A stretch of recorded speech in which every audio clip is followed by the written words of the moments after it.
Sir कैसे हैं आप? अल्लाह का शुक्र भाई। नाम आपका? यासिर। क्या करते हैं? मैं भाई जॉब करता हूँ। ज़बरदस्त हो गया सर। बात करने का पर्पस आपसे ये है कि दो मुल्क एट अ टाइम आज़ाद हुए। आज हम देखते हैं कि पाकिस्तान, पहले हम अपनी बात करें कि हम अपने बंदरगाहें, हम अपने एयरपोर्ट्स गिरवी रखवा रहे हैं। नए एरोप्लेन खरीदने की तो हमारे पास गुंजाइश ही नहीं है।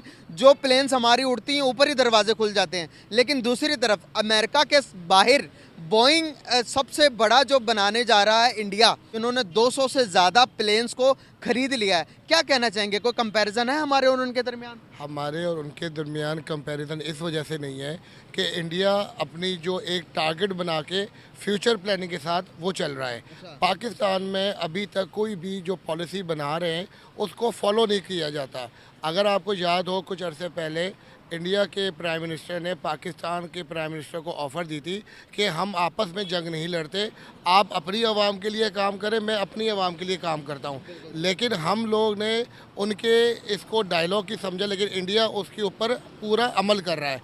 इंडिया अपने आवाम के लिए, अपनी पब्लिक के लिए एक वो कर रही है, वो अपने क्या कहते हैं इन्वेस्टमेंट को भी सिक्योर कर रही है, वो बल्कि उल्टा बाहर के लोगों मुल्कों में अपनी जड़ें मजबूत कर रही है इन्वेस्टमेंट पॉइंट ऑफ व्यू से। जिसकी सबसे बड़ी मिसाल हमारे सामने अफ़गानिस्तान है कि इंडिया ने अफ़गानिस्तान में सबसे पहले इन्वेस्टमेंट की है, फिर उसके ऊपर बाद उसको अपनी तरफ माइल किया है कि हम आपके साथी हैं, पाकिस्तान आपका साथी नहीं है, पाकिस्तान आपके साथ उस तरह से सिंसियर नहीं है।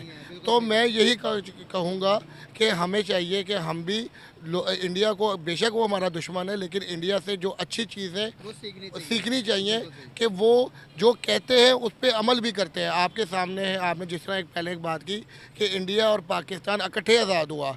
इंडिया की करेंसी देख लें, पाकिस्तान की करेंसी देख लें, इंडिया के पासपोर्ट की वर्थ देख लें, हमारे मुल्क के पासपोर्ट की वर्थ देख लें।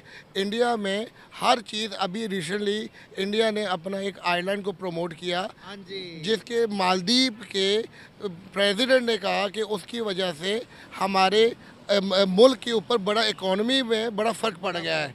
तो हमें तकरीबन 60% उनकी जो इकोनॉमी चलती है वो टूरिज्म पे से चलती है, और इंडिया चलाता था इंडिया चलाता आप है। देखें कि उन्होंने अपने जो उनसे होटल की बुकिंग कर दी थी, उसके बाद जो उन्होंने प्लेन्स की टिकट कैंसिल करवा दी सारे इंडियंस ने, उन्होंने इंडिया ने अपने लक्षद्वीप को प्रमोट करना शुरू किया। वो कर दी। अभी आप लास्ट ईयर देखें कि इंडिया ने अपने मुल्क में G20 कॉन्फ्रेंस की है।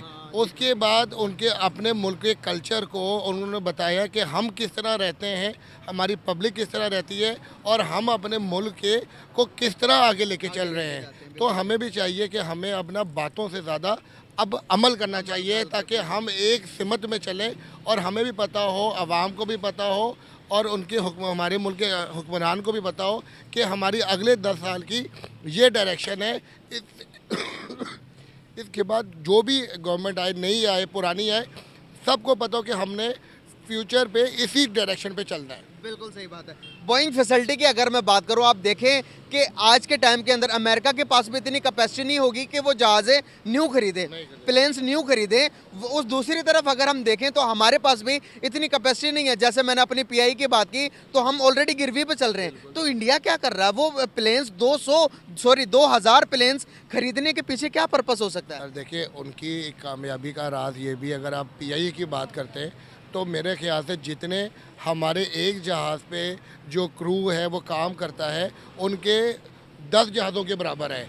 उन्होंने एक जहाज़ पे जितनी क्रू की कैपेसिटी है उन्होंने उतने ही रखे हुए हैं। हम लोग कहते हैं कि जहाज़ एक है, उतने से ज़्यादा, डबल ट्रिपल 4 टाइम ज़्यादा हमने उसके क्रू के कैबिनेट रखे हुए हैं, जिसकी वजह से हमारे खर्चे ज़्यादा, उनके खर्चे वो कमाते और उसी को लगाते हैं।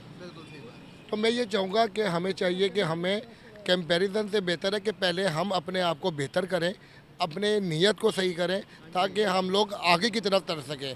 अल्लाह भी कहता है कि पहले अपनी नीयत साफ रखो, फिर मैं तुम्हारी मदद भी करूंगा। बहुत प्यारी बात की आपने, बहुत ज़बरदस्त। एक टाइम था हमारी पीआई की, अगर मैं बात करूं, जब हमारी पीआई स्टैब्लिश थी तो हमने दुबई को दुबई के एयरपोर्ट को स्टेब्लिश किया, देखें तब एक इमर्जिंग हमारी इकोनॉमी होती थी, एक इमर्जिंग हमारे हर चीज़ के बारे में अगर बात करें तो दुनिया मिसालें देती थी।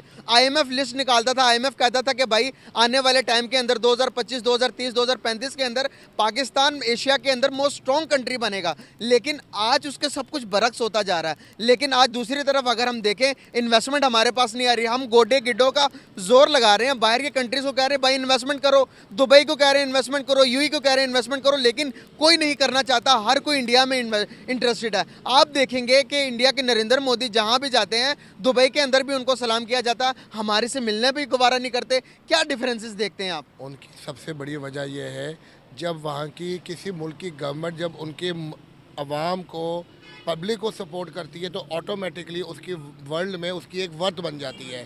इसी वजह से हमारे मुल्क की गवर्नमेंट हम लोगों को सपोर्ट नहीं करती, जिसकी वजह से हमारी जो वर्ल्ड वाइड जो एक वर्थ है वो बहुत डाउन पे डाउन हुई जा रही है।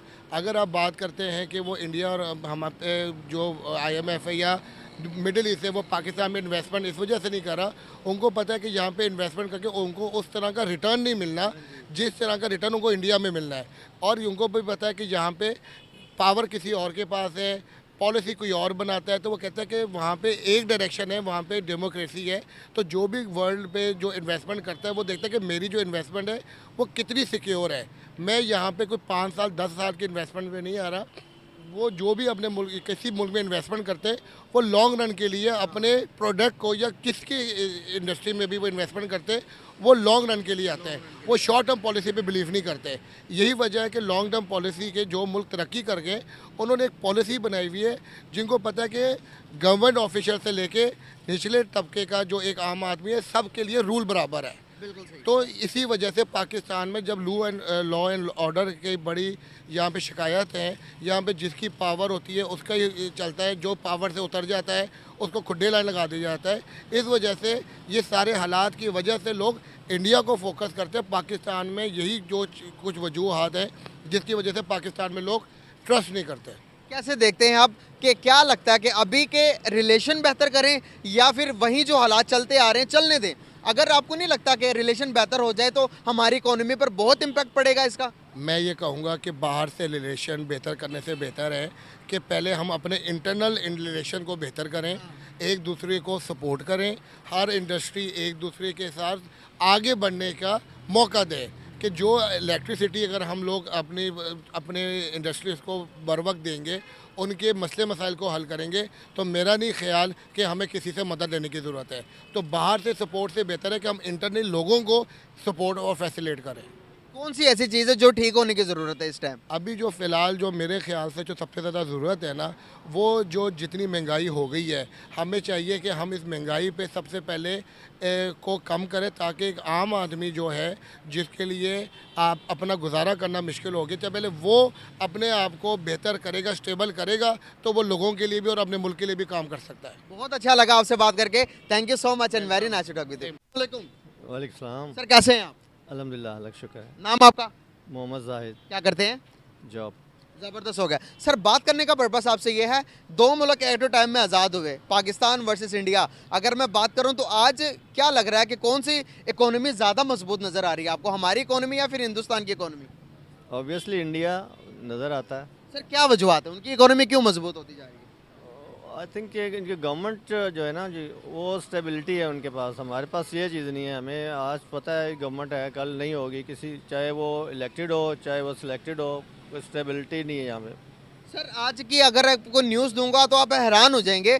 इंडिया ने बोइंग फैसिलिटी बनाई है, अमेरिका से बाहर की सबसे बड़ी बोइंग फैसिलिटी, जो कि अगर मैं बताऊं 2000 उन्होंने नई प्लेन्स खरीदी, एरोप्लेन्स, जिसके अंदर जो पाकिस्तान की पीआई है इस तरह के प्लेन्स खरीदी है। और सर वो 46 एकड़ के अंदर उन्होंने एक बहुत बड़ा रकबा है जिसके अंदर ये प्लेन्स रखेंगे, और अमेरिका के बाद सबसे बड़ा उन्होंने ये बनाया। आप मुझे एक बात बताएं, यहाँ पर हम अपने प्लेन्स, अपने एयरपोर्ट्स गिरवी रखवा रहे हैं, वो डे बाय डे कोई नई इन्वेस्टमेंट, बाहर से वो कहते हैं कि भाई हम इन्वेस्टमेंट करने के लिए तैयार हैं, आप कोई चीज़ बताओ तो सही,